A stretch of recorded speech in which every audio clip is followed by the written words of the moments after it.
Halo nakama, selamat datang di channel Anime OP. Yuk, sebelum masuk ke pembahasannya, jangan lupa like video ini ya bosku. Like dari kalian akan menambah semangat Mimin untuk terus memberikan informasi terbaru mengenai One Piece pada nakama semua.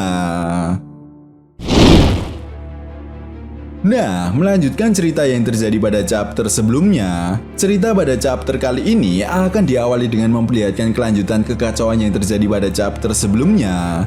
Lebih tepatnya di dunia kedua Pulau Elbaf, tempat di mana Im Sama telah berhasil membuat bajak laut raksasa menjadi pasukan iblis miliknya.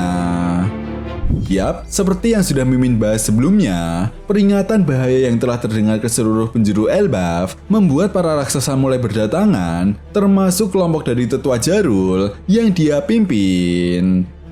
Nah, di momen ini, meskipun sebelumnya beberapa raksasa telah memperingatkan Jarul untuk segera pergi meninggalkan desa, namun Jarul menolak dan akan berjuang bersama dengan kelompok bajak laut Tobi Jerami untuk mengakhiri kekacauan ini. Menariknya, tepat di momen ini juga, Jarul yang menyadari Nami dalam bahaya kemudian berhasil menolong Nami yang hendak diserang oleh salah satu iblis raksasa. Dan dalam sebuah halaman ganda yang sangat epik, rupanya iblis raksasa tersebut adalah Kasi, anak buah dari Dory dan Brogy. Yap, kita bisa melihat Kasi yang telah berubah menjadi iblis raksasa yang sangat mengerikan. Bahkan di momen ini, Usopp yang mengenal Kasi pun mencoba untuk berbicara dengan Kasi. Namun hal itu tidak membuahkan hasil. Yang ada justru Usopp langsung diserang oleh Kasi hingga membuatnya terpental. Nami, Brook, dan raksasa yang dipimpin oleh Tetua Jarul yang melihat Usopp terpental pun sangat terkejut dan tidak menyangka jika raksasa yang telah terkena teknik kontrak iblis milik Im Sama benar-benar telah kehilangan kesadarannya. Di sisi lain, kita juga bisa melihat wajah Usopp yang terlihat babak belur. Namun beruntung, Usopp masih bisa bangkit kembali meskipun terlihat susah payah. Setelah itu, scene pun kemudian berganti dan membawa kita ke sekolah Warus, tempat di mana Jinbe berada. Yap, seperti yang sudah admin anime OP bahas sebelumnya, Robin telah mempercayakan kepada Jinbe untuk memadamkan api yang ada di sekolah Warus. Sementara dirinya akan pergi ke perpustakaan burung hantu untuk menyelamatkan buku-buku yang ada di sana. Nah, di momen ini, Jinbe yang telah berhasil menyelamatkan kepala sekolah Kiba yang sebelumnya terjebak di dalam sekolah Warus, kemudian segera bergegas kembali untuk memadamkan api. Namun betapa terkejutnya Jinbe saat dia menyadari bahwa ada satu raksasa yang sangat besar telah datang menuju ke sekolah Warus. Ya, awalnya Jinbe menduga jika raksasa itu akan membantunya untuk memadamkan api. Namun saat raksasa iblis itu mendekat, justru dia langsung menghancurkan sekolah Warus, di mana hal ini pun langsung membuat Jinbe sangat terkejut dan bertanya kepada raksasa iblis tersebut apa yang sebenarnya terjadi. Nah, rupanya raksasa iblis tersebut adalah Oimo, yang juga merupakan anak buah dari Dory dan Brogy. Tetapi sayangnya Oimo yang telah berubah menjadi iblis pun tidak menjawab pertanyaan dari Jinbe dan malah langsung menyerang Jinbe. Beruntung Jinbe yang menyadari hal itu pun berhasil menghindar dari serangan Oimo. Belum diketahui pasti bagaimana kelanjutan pertarungan mereka berdua. Tetapi yang jelas cerita lalu beralih dan membawa kita ke perpustakaan burung hantu, tempat di mana Nico Robin dan Gillingham sedang bertarung.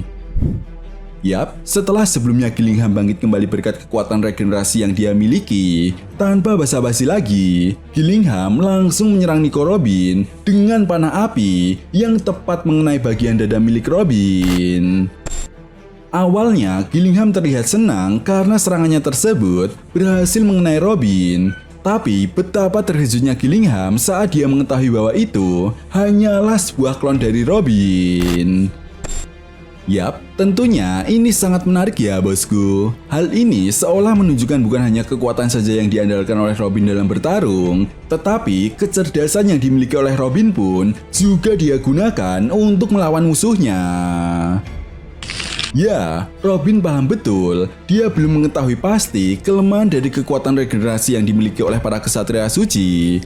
Sehingga percuma saja dia melakukan berbagai serangan terkuatnya jika musuhnya tersebut terus bangkit kembali. Sehingga hal ini hanya akan membuat Robin membuang-buang energinya saja.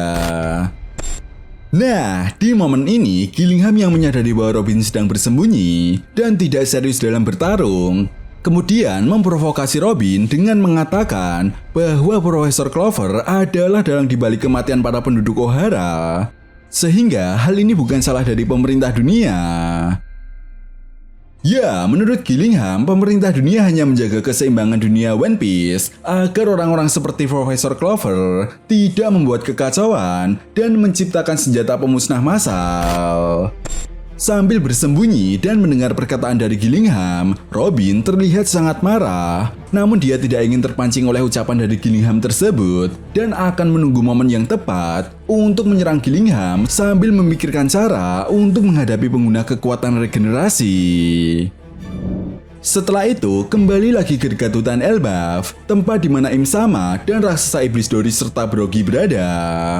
Nah, di momen ini, Im Sama yang melihat kekacauan yang diakibatkan oleh Dory dan Brogy pun tampak tertawa jahat.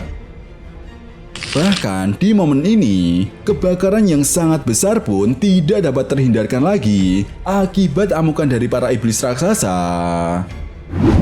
Nah, menariknya ketika Im Sama tertawa jahat sambil melihat kekacauan yang sedang terjadi, Im Sama lalu mengatakan sesuatu hal yang membuat para fan One Piece semakin penasaran. Ya, Im Sama mengatakan kejadian itu tidak akan pernah kulupakan, Nika. Belum diketahui pasti apa maksud perkataan dari Im Sama ini. Namun yang jelas, menurut admin anime OP, sepertinya Im Sama teringat sesuatu hal yang buruk yang diakibatkan oleh Nika.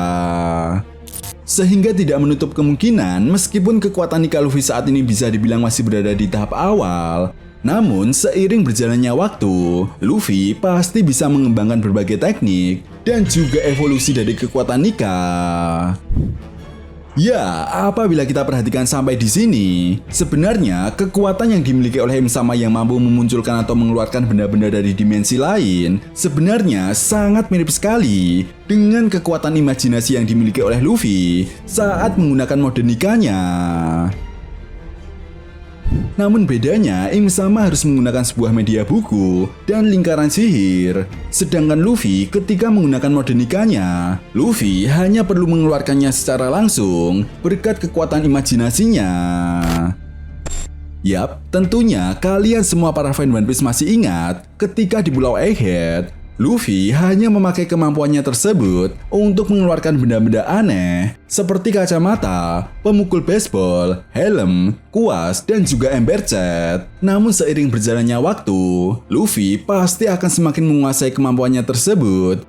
Sehingga sama seperti halnya Im Sama, ketika menggunakan mode Nikanya nanti, Luffy mampu mengeluarkan berbagai senjata dan bisa menggunakan kekuatan kebebasan dari Dewa Matahari Nika untuk mengcounter dan menyelamatkan para iblis raksasa yang terjerat dari kekuatan kontrak iblis yang dimiliki oleh Im Sama. Sehingga rasanya masuk akal kenapa Dewa Matahari Nika dikatakan sebagai dewa yang membawa kebebasan, karena di masa lalu Nika berhasil menyelamatkan orang-orang dari kekuatan kontrak iblis yang dimiliki oleh Im Sama. Dan hal ini jugalah yang menjadi sebuah alasan besar kenapa Im Sama mengatakan kejadian itu tidak akan pernah kulupakan, Nika.